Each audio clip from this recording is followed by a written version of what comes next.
Vote bank గా మార్చినటువంటి party YCP. రైతు భవిష్యత్తును రాష్ట్ర భవిష్యత్తుతో కలిపి చూస్తోంది కూటమి ప్రభుత్వం అనేటటువంటి విషయాన్ని గుర్తుపెట్టుకోవాలి.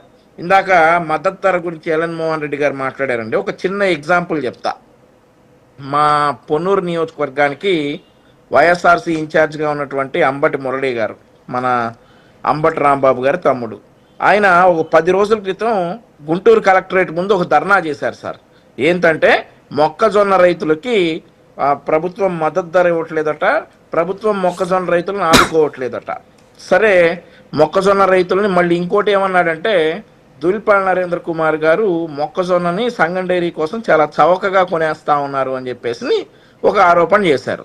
సరే, 3 రోజుల క్రితం మాకు వచ్చినటువంటి సమాచారం ప్రకారం పొన్నూరులో ఉన్నటువంటి మామిళ్ళపల్లి అనేటటువంటి గ్రామంలో ఉన్నటువంటి గోడౌన్కి వెళ్తే అక్కడ అంబటి మురళి గారికి చెందినటువంటి ఒక గోడౌన్లో దాదాపుగా ఒక 3-4 వేల మొక్కజొన్న బస్తాలు ఆయన అతి చౌకగా కొని ప్రభుత్వం ధర పెంచుద్దేమో, ఎక్కువ ధరకు అమ్మేసుకుందామని చెప్పేసి స్టోర్ చేసుకున్నటువంటి వ్యక్తి.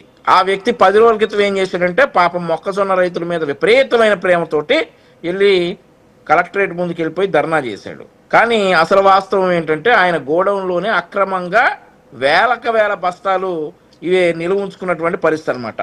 సో ఇట్లాంటి వాళ్ళందరూ కూడా ఇక రైతుల మీద ప్రేమ పొంగిపోతా ఉంది.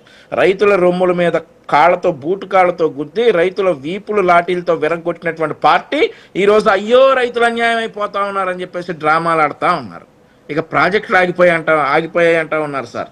5 ఏళ్ళు అమరావతిని ఎవరు సార్ అమరావతిని ఎడారిగా మార్చింది? 3 రాజధాని పేరుతో పెట్టుబడిదారులను భయపెట్టింది ఎవరు సార్? పరిశ్రమలు తమిళనాడు, కర్ణాటక పారిపోవడానికి కారణం ఎవరు సార్? ఇప్పుడు కూటమి ప్రభుత్వం వచ్చాక మళ్ళీ రాష్ట్రానికి విశ్వాసం తీసుకొస్తా ఉంది సార్. ప్రపంచాన్ని మెప్పించి గూగుల్ డేటా సెంటర్, తమిళనాడుని ఓడించి రాయల్ ఎన్ఫీల్డ్, ఆ తర్వాత ఇట్లాంటివి ఎన్నో కంపెనీలు చెప్పుకుంటా పోతా ఉంటే టైం చాలు.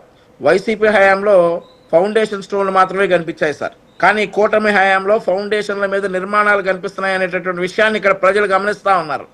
మరొక ముఖ్య ఆరోపణ ఏంటంటే సార్, అమరావతి ఖర్చులపై వీళ్ళు ఆరోపణ చేస్తూ ఉన్నారు సార్.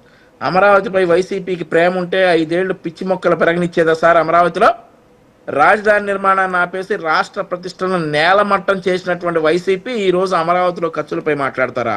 సరే, ఖర్చులపై మాట్లాడితే నిజాలు చెప్పారనుకుంటే అది కూడా కాదు, పచ్చి అబద్ధాలు, అమరావతిలో జరుగుతున్నటువంటి వాస్తవాలు అవన్నీ కూడా విస్మరించి పచ్చి అబద్ధాలు చెప్తా ఉన్నారు. అమరావతిలో అడుగుకి 7,000 రూపాయలు ఖర్చు అయితే వీళ్ళు చెప్తా ఉన్నటువంటి ఖర్చు వీళ్ళ ముఖ్యమంత్రి స్థాయి వ్యక్తి దగ్గర నుండి వీళ్ళ కార్యకర్తల వరకు ప్రజల్ని తప్పుదో పట్టించడానికి అంతా ఓకే, అవన్నీ కూడా అది మళ్ళీ చర్చిద్దాం మనం. ఇప్పుడు ఒకటి నిన్న